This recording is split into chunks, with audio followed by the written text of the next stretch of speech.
Hi everyone, it's Olivia and I'm going to be doing this week's Mental Health Monday video as Jules has luckily got the week off to enjoy this beautiful sunshine and spend some time with her family. I thought I'd come and do this video outside as it is officially the start of 30 Days Wild, which is a campaign I think it's in its 6th year now, and it encourages us all to try and get outside and do something in regards to nature. So whether that's to feed the birds or head down to a forest or anything really, and they encourage sort of random acts of wildness. So what I thought I'd do is come and shoot the video out here. And also being outside and being around nature is brilliant for our mental health, so I thought it tied in quite nicely. And this week I wanted to talk about the 5 ways to wellbeing. I'm surprised we've not actually covered this so far before, because it's something that we incorporate in all our wellbeing work really. And what it is, 5 ways to wellbeing, is a concept that was found when doing lots of research, and they brought together lots and lots of different research, and they found there's 5 key things that people should be doing to improve their mental health. So if I can try and remember them off the top of my head, they are to connect, to be active, to keep learning, to take notice, and to give. So if you type 5 ways to wellbeing on Google, there's loads of information out there. I tend to refer to the NHS page quite a lot, and also to the Mind mental health charity page.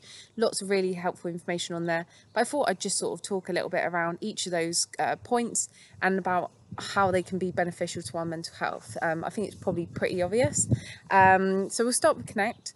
It's obviously a big one at the moment, and the fact that everyone's felt quite disconnected because we're being socially distanced, but actually there's lots of ways you can still connect with others.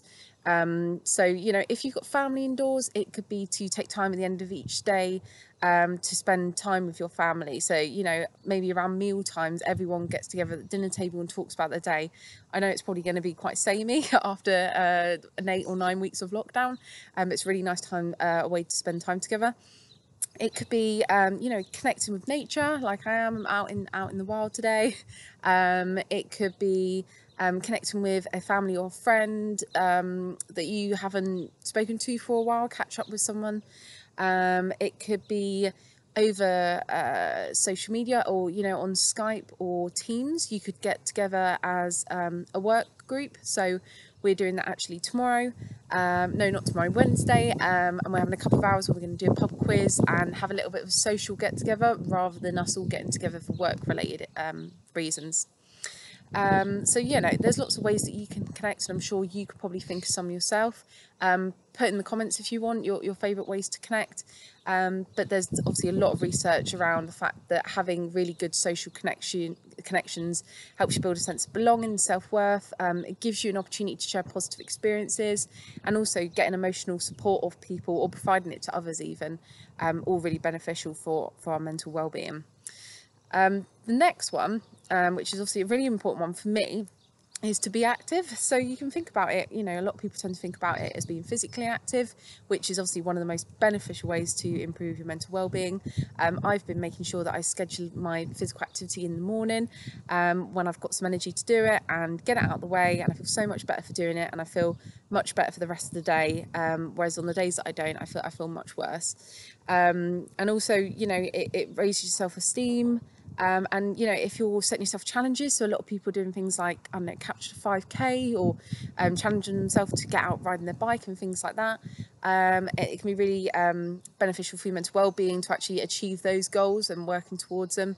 And you can actually get those chemical changes in your brain, which help positively affect your mood as well. So it's finding activities that you enjoy. So everyone's completely different. It might just be getting out walking, which luckily with this weather you can do lots of.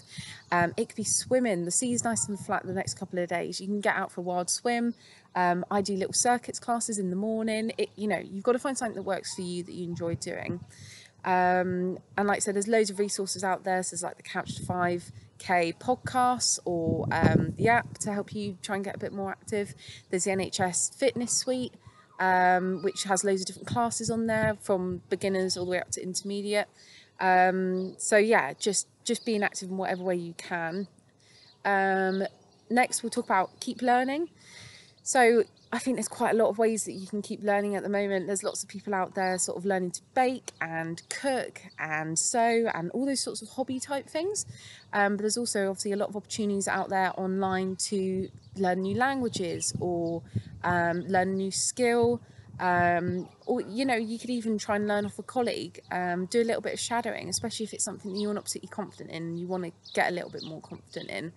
But again, learning new skills helps you build self-confidence, self-esteem, gives you a little bit of sense of purpose as well. And sometimes, depending on what you're doing, can help you feel more connected with others as well. So yeah, there's plenty of ways that you can keep learning, and obviously hopefully L&D are getting lots of training courses up and running virtually soon. We've got our Be Mindful About Mental Health training every Wednesday, and also Julie's Well at Work Manager training on a Thursday, but we're fully booked for those for the next couple of months, which is brilliant. But yeah, just try and find sort of new opportunities to learn, because it's really good, especially for the creative side of your brain. Next we've got give. So there's been lots of this at the moment, lots of kindness and generosity going around at this difficult time. And not only does it, benefit the person you're potentially giving your time to or helping, but it gives you a good sort of sense of reward as well, a bit of feeling of purpose, self-worth. So it could be, dropping a cake around to a neighbour, or I've seen people passing around plants and seeds so that everyone can grow bits at home. Even just giving time or giving a smile to someone can change their day. So yeah, lots of different ways that you can give that potentially not just help yourself but help others too. And take notice. So it sort of ties in quite nicely to all the other ones.